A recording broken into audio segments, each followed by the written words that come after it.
Congress party के नेता राहुल गांधी दोस्तों अब एक हंसी का पात्र बन के रह गए हैं राजनीति में। राहुल गांधी की तरफ से जिस तरीके से बड़ी बड़ी प्रेस कॉन्फ्रेंस कंडक्ट करके पार्लियामेंट के बाहर लंबी लंबी डींगे हाँक करके कि वो हरियाणा और महाराष्ट्र के इलेक्शंस को लेकर के जो उन्होंने डेटा प्रिपेयर किया है वो जब सबूतों के साथ में लोगों के सामने पेश करेंगे तो ये एक परमाणु बम की तरह फूटेगा और इस परमाणु बम की जद में चुनाव आयोग आ जाएगा, वो दूर दूर तक दिखाई नहीं देगा। इतने लंबे लंबे बड़े बड़े दावे तो ठोक दिए राहुल गांधी ने, लेकिन उनके दावों के खुलासे के बाद में और अब इलेक्शन कमीशन ऑफ इंडिया के रिवर्टल के बाद में तमाम जो फैक्ट्स निकल करके सामने आए हैं उसके बाद में अब राहुल गांधी हिंदुस्तान की राजनीति में एक हंसी का पात्र बन के रह गए हैं। राहुल गांधी, कांग्रेस पार्टी और पूरे के पूरे गांधी परिवार में भयंकर खलबली मची हुई है और अब शायद इन्हें यह भी लग रहा होगा कि फर्जी वोटर लिस्ट को लेकर के, फर्जी वोटर्स को लेकर के जो इन्होंने अपना राजनीतिक प्रोपेगेंडा था वो दरअसल चला ही क्यों, क्योंकि अब ये इनका राजनीतिक प्रोपेगेंडा दोस्तों अब वो गले की हड्डी बनता हुआ दिखाई दे रहा है कि न तो वो अब निगलते बन रहा है और ना ही अब उगलते बन रहा है।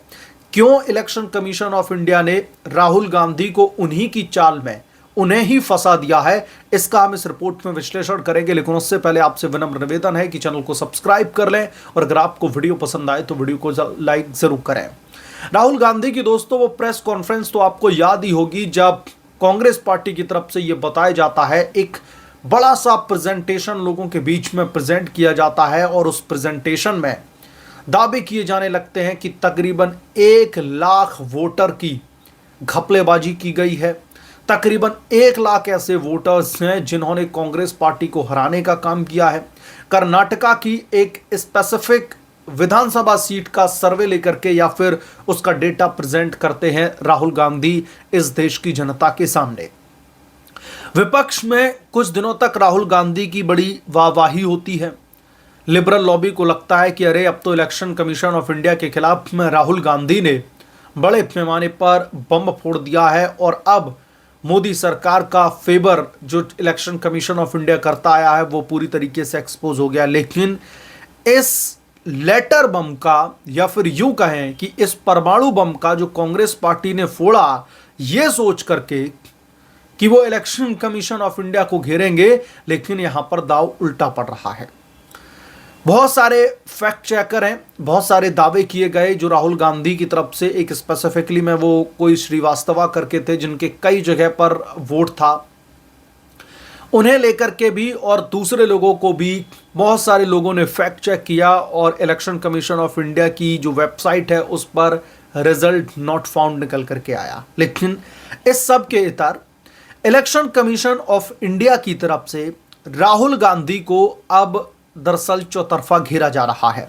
चुनाव आयोग ने अपने आधिकारिक सोशल मीडिया अकाउंट एक्स पर कांग्रेस की पोस्ट को साझा करते हुए लिखा कि यह बयान पूरी तरीके से भ्रामक है। अगर राहुल गांधी को लगता है कि उनकी तरफ से साझा की जा रही जानकारी वाकई में सच है, साझा की गई लिस्ट जो वो फर्जी वोटरों की लिस्ट जारी कर रहे थे वो वाकई में गलत है, तो उन्हें कानूनी प्रक्रिया का पालन करने में कोई आपत्ति नहीं होनी चाहिए, कोई भी देरी नहीं करनी चाहिए। उन्हें बिना देरी कर्नाटक के मुख्य निर्वाचन अधिकारी को जवाब भेजना चाहिए। आयोग ने इसके साथ यह भी दोहराया था कि वो अपनी प्रेस कॉन्फ्रेंस में उठाए गए मुद्दों पर सिग्नेचर हलफनामा दें या फिर देश से माफी मांगे। जैसा कि राहुल गांधी ने अपनी प्रेस कॉन्फ्रेंस में यह दावा किया था कि पिछले 6 महीने से उनकी 40 से 50 लोगों की टीम इस डेटा पर काम कर रही थी और उन्होंने बड़े पैमाने पर गड़बड़ी पाई है, तो फिर राहुल गांधी को कानूनी रास्ता अपनाने में दिक्कत क्या है? आप लोग ये समझिए, ये बहुत ही क्रिस्टल एंड क्लियर है। मैं एक उदाहरण के तौर पर आपको समझाना चाहूंगा। आपको पता है कि आपके गांव में किस सदस्य ने चोरी की है। आप अपने तमाम इन्वेस्टिगेटिव जो है आपने एक टीम गठित करी थी, उन लोगों ने भी ये कंफर्मेशन दे दी है कि फलाना व्यक्ति चोर है। तो फिर ऐसे में अब उसके खिलाफ में कानूनी रास्ता अपनाने में आपको दिक्कत क्या होगी? आप तुरंत पुलिस में कंप्लेन कर देंगे और डंके की चोट पर कहेंगे कि ये रहा चोर, और सबूत पेश करेंगे और उस चोर की गिरफ्तारी करवाएंगे। लेकिन राहुल गांधी के केस में दोस्तों ऐसा नहीं हो रहा। राहुल गांधी कह तो रहे हैं कि इलेक्शन कमीशन चोर है, लेकिन जब राहुल गांधी को चुनौती दी जा रही है इलेक्शन कमीशन ऑफ इंडिया की तरफ से कि आप हलफनामा दें सिग्नेचर करके, आप कानूनी रास्ता अपनाएं, और अगर आपको यह लगता है कि आपकी तरफ से शेयर किए गए ये आंकड़े बिल्कुल ठीक हैं, तो आपको कानूनी रास्ता अपनाने में आपत्ति नहीं होनी चाहिए। और अगर आप उससे झिझक रहे हैं तो फिर आप इस देश से माफी मांगें। इतना ही नहीं, आयोग ने अपनी पोस्ट में यह भी लिखा है कि विपक्ष के नेता के पास में अब दो ही विकल्प हैं। पहला, अगर उन्हें लगता है कि उनका विश्लेषण पूरी तरीके से सही है और आयोग पर लगाए गए उनके आरोप सत्य हैं, तो उन्हें संबंधित मतदाताओं के बारे में दावे और आपत्तियां जताते हुए मतदाता पंजीकरण नियम 1960 की धारा 20(3)(b) के तहत हस्ताक्षर शपथ देनी होगी। अगर वो शपथ पत्र नहीं देते हैं तो यह माना जाएगा कि उनकी जानकारी तथ्यात्मक रूप से गलत है और वो बेबुनियाद आरोप लगा रहे हैं। इसके लिए उन्हें देश से माफी मांगनी चाहिए। चुनाव आयोग सीधे तौर पर यह कह रहा है कि यह भ्रामक जानकारी जो है इस देश में फैलाई जा रही है।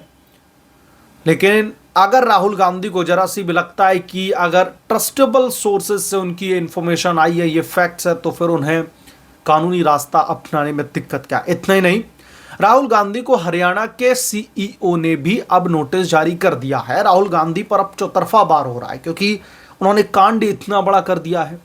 जो राहुल गांधी कह रहे थे कि प्रेस कॉन्फ्रेंस में जब वो परमाणु बम फोड़ेंगे तो इलेक्शन कमीशन ऑफ इंडिया नहीं दिखाई देगा कहां चला गया, लेकिन अब तो राहुल गांधी बिल में चिपते दिख रहे हैं। मसलन हरियाणा के मुख्य निर्वाचन अधिकारी की ओर से लोकसभा में विपक्ष के नेता राहुल गांधी को नोटिस जारी किया गया है, क्योंकि राहुल गांधी ने हरियाणा हो, कर्नाटका हो, महाराष्ट्र हो, तमाम जगहों पर जो है इस तरीके का नैरेटिव सेट किया है, इसलिए हरियाणा से भी उनको नोटिस आया है।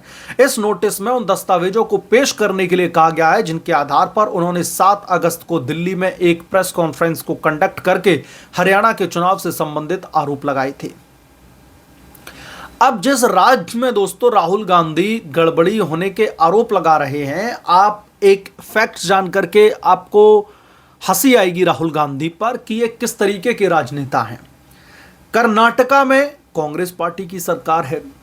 अगर थोड़ी देर के लिए मान लिया जाता है कि जो राहुल गांधी दावे कर रहे हैं कि एक एक आदमी का 4-4 जगह वोट है, एक एक आदमी ने कई बार वोट डाला, इस तरीके की अगर थोड़ी देर के लिए उनकी बात में हम मान लेते हैं कि ये मुंगेरी लाल के हसीन सपने उनके सच हैं, तो राहुल गांधी को इतनी जानकारी होनी चाहिए बतौर एक राजनीतिक पार्टी का एक अहम हिस्सा होने के नाते कि जितनी भी ये गड़बड़ियां होती हैं जमीनी स्तर पर, इसके लिए responsible election commission of India नहीं होता है। कर्नाटका में कांग्रेस की सरकार है, कांग्रेस के ही सारे अधिकारी हैं, उन्हीं के द्वारा चुने गए अधिकारी हैं। बीएलओ स्तर पर ये सारी चीजें जो है कंट्रोल की जाती हैं, तो बीएलओ का फेलियर वहां की स्टेट गवर्नमेंट का फेलियर, तो बीएलओ का ये सब काम है। तो बीएलओ की वजह राहुल गांधी सीधे इलेक्शन कमीशन ऑफ इंडिया को कैसे घेर रहे हैं, राहुल गांधी कैसे इतने बड़े बड़े दावे कर रहे हैं कि एक एक आदमी ने 2-2, 4-4 बार वोट डाले हैं, उनके जो ह्यूमन जो बेसिक फंडामेंटल्स है उनका उल्लंघन किया गया है। किस बेसिस पर राहुल गांधी कह रहे हैं। और फिर भी चलिए मैं थोड़ी देर के लिए मान रहा हूं कि राहुल गांधी की बात सही है कि चोर ने चोरी की है, तो फिर राहुल गांधी को इस बात को लेकर के हलफनामा देने में दिक्कत क्या है। अगर राहुल गांधी वाकई में डेमोक्रेसी को बचाने की एक लंबी लड़ाई लड़ रहे हैं, एक बड़ी लड़ाई लड़ रहे हैं, इस देश की जनता का हित चाहते हैं, तो फिर राहुल गांधी को कानूनी रास्ता अपनाने में दिक्कत क्या आ रही है। कुछ तो गड़बड़ है राहुल गांधी की दाल में, कुछ तो काला है, या पूरी दाल ही काली है। हार का ठीकरा किसी ना किसी के ऊपर राहुल गांधी को फोड़ना है, और जब ठीकरा फोड़ना है, जब उनसे फैक्ट्स मांगे जाते हैं, तो राहुल गांधी बैकफुट पर दिखाई देते हैं। आप कंप्लेन कीजिए चोर के खिलाफ, आप सुप्रीम कोर्ट जाइए, आप हलफनामा दायर कीजिए, आप शपथ लीजिए, लेकिन राहुल गांधी ये सब करेंगे नहीं। प्रेस वार्ता करके लोगों के बीच में भ्रामक जानकारी फैला रहे हैं राहुल गांधी। ये कोई और नहीं, इलेक्शन कमीशन ऑफ इंडिया खुले तौर पर कह रहा है और कि राहुल गांधी को चैलेंज कर रहा है कि अगर आपको लगता है कि आपके ये तमाम जो फैक्ट्स हैं वो पूरी तरीके से सही है तो फिर आपको कानूनी रास्ता अपनाने में आपत्ति नहीं होनी चाहिए। और अगर आप कानूनी रास्ता नहीं अपना रहे हैं तो यकीनन तौर पर यह इस बात की ओर इंडिकेट करता है, इस बात की ओर इंगित करता है कि राहुल गांधी जी, आप राजनीतिक प्रोपेगेंडा के पीछे इस देश की जनता को, इस देश के युवाओं को कहीं ना कहीं भ्रमित करने की कोशिश कर रहे हैं। इस बात से इनकार नहीं किया जा सकता। वरना अगर आपको यह पता है कि चोरी किसने की है, उसके खिलाफ में शिकायत करने में, उसके खिलाफ में कानूनी प्रक्रियाओं का जो है पालन करने में मुझे नहीं लगता कि आपको किसी भी तरीके की दिक्कत होनी चाहिए। और अगर दिक्कत हो रही है तो यकीनन तौर पर राहुल गांधी को अब इस देश की जनता से माफी मांगने की जरूरत है, क्योंकि डेमोक्रेसी को बचाने की आड़ में जिस तरीके से राहुल गांधी अपना राजनीतिक प्रोपेगेंडा चलाने की कोशिश कर रहे हैं, जिस तरीके से राजनीतिक रोटियां सेकने की कोशिश कर रहे हैं, उससे यकीनन तौर पर ये हमारा जो लोकतंत्र है वो और भी ज़्यादा कमज़ोर होगा, मजबूत नहीं। इस देश के लोकतंत्र को जो विपक्ष एक्सपेक्टेशन है वो सारी की सारी एक्सपेक्टेशन पहले ही मर चुकी हैं। बहरहाल आप क्या सोचते हैं इसके बारे में, जो भी आपकी राय है हमें कमेंट करके जरूर बताएं। जल्द मिलूंगा किस दूसरे बड़े अपडेट के साथ में, तब तक के लिए धन्यवाद। अगर आप लोग चैनल पर नए हैं तो प्लीज चैनल को सब्सक्राइब कर लें, साइड बने बेल आइकन को प्रेस कर लें ताकि जैसे ही मैं कोई नया अपडेट लेकर के आऊं तो इसकी जानकारी सबसे पहले आपको मिले।